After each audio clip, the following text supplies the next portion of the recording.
In the beginning of 2020, I made a New Year's resolution, even before COVID was a word in our vocabulary.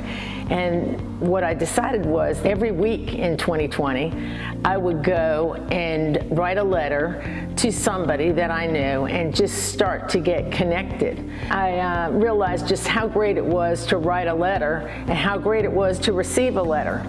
Well, in the meantime, I was volunteering with Midlands Reading Consortium. It's one of my favorite programs that United Way of the Midlands has done. I've been a part of the program since it started over 15 years ago. Well, we started into COVID, and all of a sudden they closed the schools, and volunteers couldn't come in.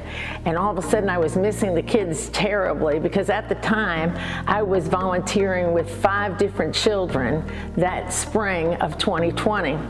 Well, in the meantime, I'm part of a group called Always United. It's, again, one of my favorite groups at United Way, but this is more for people that are over 55 years of age.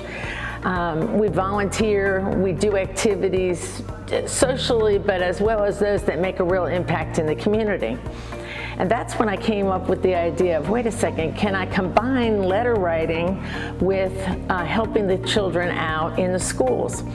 And so we brainstormed a little bit, and before I knew it, we had the United Pony Express, and the kids loved to get a letter. An adult would just volunteer to write a letter telling just what they were doing, and when they wrote the children, then the children would write back and say, no, I don't like broccoli, or I don't like to go to school, or my favorite subject is this. And then the adults loved getting the letters, so it was a real reciprocity.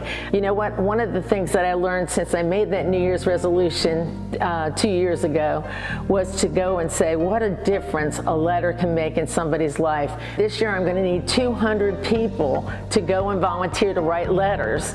We're only writing letters between January and May, so it's a real short commitment. Again, it'll be 5 letters that you have to write. It takes less than 15 minutes a month, but I think you'll feel better for writing that letter.